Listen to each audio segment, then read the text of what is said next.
నమస్తే. October month 2025లో మన రాశి ఫలాల గురించి చూద్దాం. అందులో భాగంగా కర్కాటక రాశి వారికి ఎలా ఉందో మనం చూద్దాం. సో కర్కాటక రాశి వారి గనుక చూసుకుంటే మీరు 12వ స్థానంలో గురుడు ఉండటంతోటి శుభమూల వ్యయకృత్ అని చెప్తారు. అంటే ఏంటి, 12వ స్థానంలో గురువు ఉండటం వల్ల ఇల్లు కొనటం కానివ్వండి, బంగ్లాలు కొనటం కానివ్వండి, కారు కొనటం కానివ్వండి, స్థిరాస్తులు కొనటము, లేదంటే పెద్ద పెద్ద అసెట్లు కొనే అవకాశం ఎక్కువగా ఉంది. లేదంటే ఇంట్లో వెళ్లి చేయటం, ఇలాంటి గొప్ప కార్యక్రమాలు జరిగి తద్వారా ధనం విపరీతంగా ఖర్చు అవుతుంది. దానికి సంబంధించి అప్పులు చేసే అవకాశం ఎక్కువగా ఉంటుంది. జనరల్గా ఇది జరుగుతూ ఉంటుంది కర్కాటక రాశి వాళ్ళకి. అయితే ఈ మాసంలో అక్టోబర్ మాసం మనం కనుక చూసుకుంటే వీళ్ళకి ఎలా ఉందంటే మిక్స్డ్గా ఉంటుంది. కొన్ని విషయాల్లో చక్కగా ఉంటుంది, కొన్ని విషయాల్లో కొంచెం ప్రతికూలంగా ఉంటుంది. అంటే వచ్చే దగ్గర వస్తూ ఉంటుంది, పోయే దగ్గర పోతూ ఉంటుంది. బట్ ఓవరాల్గా బాగుంటుంది అని చెప్పుకోవచ్చు. పెద్ద పెద్ద గ్రహాలకు అయితే ఇబ్బంది పెట్టే పరిస్థితుల్లో ఏమీ లేవు. గురుడు కూడాను మీకు ఈ టైంలో ఇబ్బంది పెట్టకుండా మంచి సహకరిస్తున్నారు. వేరే గ్రహాలు కూడాను ప్రతిదీ రెండు విధాలుగా మీకు పాజిటివ్గాను నెగిటివ్గాను ఎక్కువగా చూపిస్తుందని చెప్పుకోవచ్చు. కర్కాటక రాశి ఇందులో నక్షత్రాలు కనుక చూసుకుంటే పునర్వసు 4వ పాదం, పుష్యమి 1, 2, 3, 4 పాదాలు, ఆశ్లేష 1, 2, 3, 4 పాదాలంతా మనకు కర్కాటక రాశిలో ఉంటారు. ఇందులో పేరు బలం కనుక చూసుకుంటే వీళ్ళకి హీ, హూ, హే, హో, డా, డీ, డూ, డే అనే లెటర్స్ అంతా కూడా మనకి కర్కాటక రాశిలో ఉంటారు. ఇంకా చాలామంది కన్ఫ్యూజన్ ఏంటంటే, ఏమంటే మేము ఏ పేరుతో చూసుకోవాలి, నాకు సర్టిఫికేట్లో వీర వెంకట సత్యనారాయణ ప్రసాద్ అని ఉంది. కొంతమంది ప్రసాద్, కొంతమంది వెంకట, కొంతమంది సత్య అని పిలుస్తూ ఉంటారు. లేదంటే లేడీస్కి పర్టికులర్ నాకు కాల్ చేసి చెప్తుండే అంటే పుట్టింట్లో ఒక పేరుతో, అత్తారింట్లో ఇంకొక పేరుతో పిలుస్తూ ఉంటారు. ఎలా అండి? కొంతమంది ఏమంటే ఆఫీస్లో ఒక కొలీగ్కో ఒక రకంగా, బయట చిన్నప్పుడు ఫ్రెండ్స్ ఒక రకంగా పిలుస్తుంటారు. ఏ పేరు చూసుకోవాలి, లేదంటే ఆధార్ కార్డులో ఫస్ట్ నెంబర్ తీసుకోవాలని అడుగుతూ ఉంటారు. వీళ్ళందరికీ మన శాస్త్రంలో చాలా క్లియర్గా పిలిచారండి. బయట ప్రపంచాన్ని మీరు ఎక్కువ మందికి ఏ పేరుతో పరిచయం, అంటే మిమ్మల్ని ఎక్కువ మంది ఏ పేరుతో పిలుస్తూ ఉంటారు, అది అత్తారింటి కానివ్వండి, పుట్టినీళ్ళు కానివ్వండి, ఏ పేరుతో మిమ్మల్ని బయట సొసైటీలో ఎక్కువగా గుర్తింపు ఉంటుంది, ఆ పేరులోని కామన్గా పిలిచే పేరులో ఫస్ట్ లెటర్ మాత్రమే మీకు అప్లై అవుతుంది. ఇది గమనించుకోవాలి.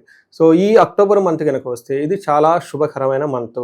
ఇందులో మనకి దసరా పండుగ ఉంటుంది, దీపావళి ఉంటుంది. దసరా నుంచి దీపావళికి మధ్యలో విశేషంగా ధనం సంపాదించడానికి మనకి 5 రోజులు మహాలక్ష్మి పూజలు కూడా చేస్తూ ఉంటారు. ధనత్రయోదశి చేస్తూ ఉంటారు, నరక చతుర్దశి, దీపావళి అయిపోయిన తర్వాత పాడ్యం రోజు కూడాను మనకి ధనలక్ష్మి పూజలు అవన్నీ చేస్తూ ఉంటారు. లక్ష్మీదేవి పూజలు ఇవన్నీ చేస్తూ ఉంటారు అనమాట. అయితే ఎవరైతే ధనానికి సంపాదించుకుంటారో, నవరాత్రుల్లో ఉన్న నెగిటివ్ ఎనర్జీ పోవడం ఎంత ఉపయోగమో, నెగిటివ్ ఎనర్జీ అయిపోయిన తర్వాత ఆయుధ పూజ చేయడం ఎంత ఇంపార్టెంటో, ఆయుధ పూజ అయిపోయిన తర్వాత విజయదశమి రోజున మనం అమ్మవారికి సంబంధించిన పూజలు చేసి ఒక ముఖ్యమైన ఈవెంట్స్ ఎలా స్టార్ట్ చేస్తాం, ఇదంతా స్టార్ట్ చేసిన తర్వాత చివరికి మనకు కావాల్సిన ఐశ్వర్యము, అష్టలక్ష్మి కృపా కటాక్షం. అయితే ఈ మధ్యలో విశేషంగా మహాలక్ష్మి అమ్మవారిని పూజించిన తర్వాత కార్లు కొన్నా, ఏది కొన్నా బాగా విపరీతంగా కలిసి వస్తుంది. అది మైండ్లో పెట్టుకొని చక్కగా ఈ మంత్ అంతా ప్లాన్ చేసుకోవాలని చెప్పేసి నేను కోరుకుంటున్నాను. అయితే ఈ అక్టోబర్ మంత్లో 3 గ్రహాలు మారుతూ ఉన్నాయి, 4 గ్రహాలు మీకు మిక్స్డ్గా ఉన్నాయి రిజల్ట్ అని చెప్పుకోవచ్చు. అందులో మారే గ్రహాలు ఏంటంటే సూర్యుడు, బుధుడు, శుక్రుడు మారుతూ ఉన్నాడు, కుజుడు మీకు ఆల్రెడీ అక్కడే ఉన్నారనమాట 3వ స్థానంలో. ఇది మనకి సంస్కృతంలో మన మహర్షులు జ్యోతిష శాస్త్రంలో ఏం చెప్తారంటే లఘు గోచారము, సూక్ష్మ గోచారం అంటారు. ఈ విధానంలో మీరు కనుక చూసుకుంటే సంక్షిప్తంగా, క్లుప్తంగా, లేకుంటే సమరీ మీకు హోల్ మంత్ ఎలా ఉంటుందో తెలిసిపోతుంది అనమాట. ఇందులో భాగంగా మీరు సూర్యుడు వల్ల మానహాని, రిపప్రియం, ధనప్రాప్తి, విభూతిం అని చెప్తారు. అంటే అగౌరవం జరిగే సంఘటనలు ఎక్కువగా ఉండే అవకాశం ఎక్కువగా ఉంటుంది. శత్రువుల మీద ఈ టైంలో మీది పై చేయి ఉండే అవకాశం ఎక్కువగా ఉంటుంది. ఓవరాల్ ప్రాస్పరిటీ ఉంటుంది. విశేషంగా ధనం వచ్చే అవకాశం ఎక్కువగా ఉంటుంది. అట్లీస్ట్ ధనం మాత్రం ఖర్చు కాకుండా అయితే ఉండే అవకాశం ఎక్కువగా ఉంటుంది. ఇది మనకి ఓవరాల్గా సమ్మరీ ఆఫ్ మంత్ అని మనకు తెలుసుకోవాలి. ఇప్పుడు డీటెయిల్గా గ్రహం కనుక చూస్తూ ఉంటే మీ రాశి నుంచి సూర్యుడు 4వ ఇంట్లో ఉండటంతో ఇది మిక్స్డ్ రిజల్ట్ ఇస్తుంది. కొన్ని చోట్ల ఇంటికి సంబంధించిన వ్యవహారాల్లో ఇబ్బందులు ఉంటాయి, ప్రొఫెషన్కి సంబంధించిన మ్యాటర్స్లో చాలా పాజిటివ్గా ఉంటుందని చెప్పుకోవచ్చు. మనకి మహర్షుల సంస్కృతంలో ఏం చెప్తారంటే అంత క్లేశ గృహఛద్రం సౌఖ్యహాని భోజనం ప్రయాణే విఘ్నమాప్నోతి చతుర్థే రవి సంయుతి అని చెప్తూ ఉంటారు. దీని ప్రకారం ఇంటికి సంబంధించిన వ్యవహారాల్లో మీకు కొంచెం విచారం కలిగే అవకాశాలు ఎక్కువగా ఉంటాయి. ఇంటిలో కొంచెం భయం గొలిపే సంఘటనలు, సరగా సుఖం లేకపోవటం చూపిస్తూ ఉంటుంది. ప్రయాణాలు గనక చేస్తే మీకు ఎక్కువ ఆటంకాలు వచ్చే అవకాశం ఎక్కువగా ఉంటుందని చెప్తారు. కానీ ప్రొఫెషన్ మ్యాటర్స్లో ఇది చాలా పాజిటివ్ సైన్స్ ఇస్తూ ఉంటుంది. జాబ్లో ఈ టైంలో మీకు ప్రమోషన్స్ వచ్చే అవకాశం ఎక్కువగా ఉంటుంది. మీ యొక్క ఏమని చేస్తారు ఎఫర్ట్స్కి ఒక మంచి రికగ్నిషన్ వచ్చే మంత్ అక్టోబర్ మంత్ అని మీరు చెప్పుకోవచ్చు. అదేవిధంగా కుజుడు 4వ ఇంట్లో ఉండటంతో కొంచెం ప్రాబ్లము, అగైన్ కొన్ని విషయాల్లో పాజిటివ్గా ఉంటుంది. కుజుడు 4వ ఇంట్లో ఉంటే ఏమవుతుందంటే భాగ్యహాని, భయం, క్రూర బంధు వైరం, ధనక్షయం, రోగాది సంతాపం, చతుర్దగే కుజి అని చెప్తారు. అంటే లక్, మీకు ఏదో పని అవ్వాలనుకుంటే ఆ పని మీకు చేజారిపోయే అవకాశం ఎక్కువగా ఉంటుంది. భయం, క్రూరం, కొంచెము బంధువులతో గొడవలు అయ్యే అవకాశం ఎక్కువగా ఉంటుంది. ధనం కూడా కోల్పోయే అవకాశం ఎక్కువగా ఉంటుంది. దీంతో పాటు మీకు హెల్త్ కాంప్లికేషన్స్ వచ్చే అవకాశం ఎక్కువగా ఉంటుంది. ఇది కుజుడు 4వ ఇంట్లో ఉండటం వల్ల. కానీ ఇదే కుజుడు 11th హౌస్ని దృష్టి చూడటంతో మీకు చాలా మంచి జరుగుతుంది. ధన ప్రవాహం మీకు వస్తుంది. అంటే ఇక్కడ మీకు కుజుడు ధనాన్ని ఇస్తున్నాడు, ధనాన్ని కూడా తీసుకుని వెళ్ళిపోతున్నాడు అని చెప్పుకోవచ్చు. ఇక్కడ 3వ ఇంట్లో శుక్రుడు ఉండటంతో మనకి సంస్కృతంలో మహర్షులు ఏం చెప్తారంటే వాణిజ్య ధననాశనం శత్రుబుద్ధి ధనక్షయం గత జీవన రాహిత్యం అని చెప్తూ ఉంటారు. కొన్ని గ్రంథాల్లో చాలా పాజిటివ్గా కూడా శుక్రుడు గురించి చెప్పారు. ఇక్కడ ఓవరాల్గా నా ఎక్స్పీరియన్స్, మా క్లయింట్స్ ఎక్స్పీరియన్స్, నేను అనాలిసిస్ చేసిన ప్రకారం ఇది ఓవరాల్గా చాలా ప్లెజరబుల్గా, సంతోషంగా ఉండేది. ఈ టైంలో మీ మాటకి చాలా గౌరవం కలుగుతుంది. మీరు ఏదైనా సలహా ఇస్తే ఎక్కువగా అందరూ వింటూ ఉంటారు. బంధువులతోటి, మిత్రులతోటి చాలా బాగుంటుంది. అయితే మీరు ప్రొఫెషన్లో కొంచెం ఇబ్బందులు పడే అవకాశం కూడా చూపిస్తూ ఉంటుంది. ఇది శుక్రుడికి సంబంధించిన మనకు అన్ని రకాల గ్రహాలు. బుధుడు మీకు అగైన్ ఇక్కడ విపరీతమైన ధనాన్ని కూడా తీసుకొచ్చే అవకాశం ఎక్కువగా ఉంటుంది. మీరు కనుక ఓవరాల్గా చూసుకుంటే ధనం విషయంలోనూ యావరేజ్గా ఉంటుంది.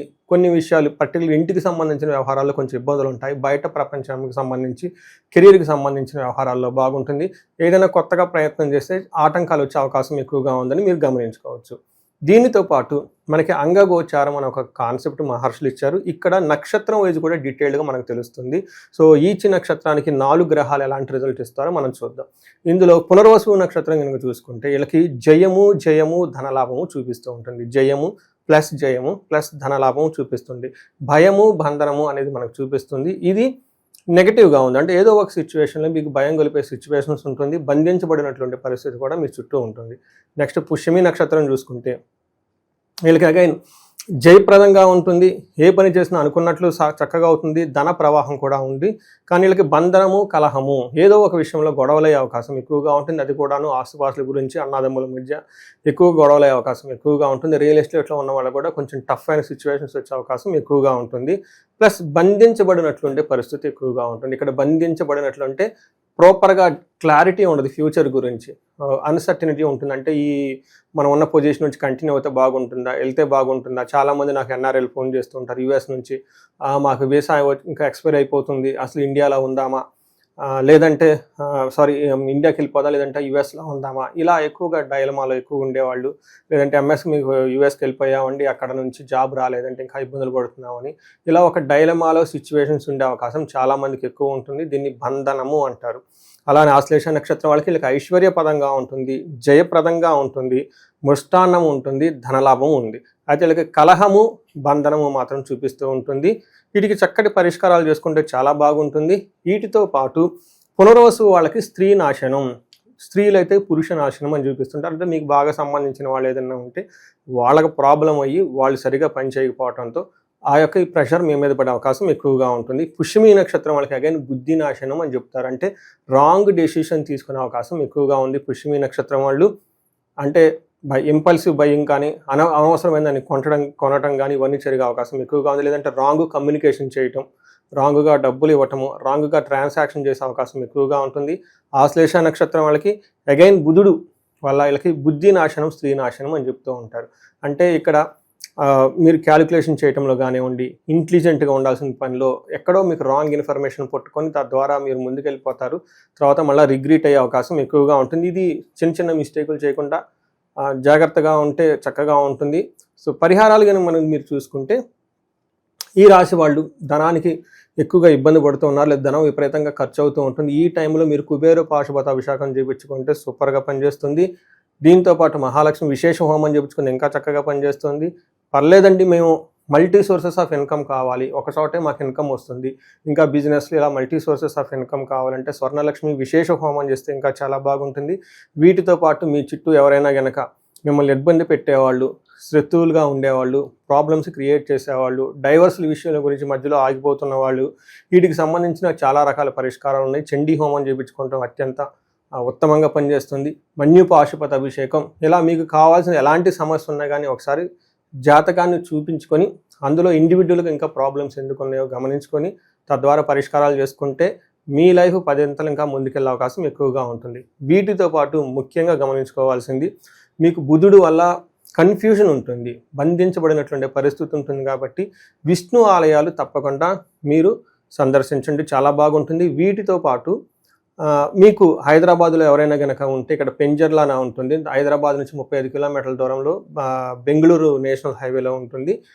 అక్కడ మీరు కొంచెం టైం స్పెండ్ చేయండి, ఆ టెంపుల్లో మెడిటేషన్ చేసుకోండి, కొంచెం సేపు ఆధ్యాత్మికంగా ఉండండి. అక్కడ శ్రీదేవి భూదేవి సమేత అనంత పద్మనాభ స్వామి స్వయంభూగా ఉన్నారు. ఈ టెంపుల్ నేను ప్రత్యక్షంగా విజిట్ చేశాను 1-2 సార్లు. నేను చాలా ఎంతో బెనిఫిట్ పొందాను. అందుకని ఇక్కడ ఎవరైతే కనుక సాఫ్ట్వేర్ వాళ్ళు లేదంటే బిజినెస్ పీపుల్ ఉంటారో, పెద్ద దూరం ఉండదు కాబట్టి వెళ్ళి దర్శనం చేసుకొని మీ లైఫ్ని ఇంకా ముందుకు తీసుకెళ్లాలని చెప్పేసి నేను కోరుకుంటున్నాను. ఈ రాశి వాళ్ళందరికీ అష్టైశ్వర్యాలు కలగాలని, భోగభాగ్యాలు కలగాలని చెప్పేసి కోరుకుంటున్నాను. నమస్తే.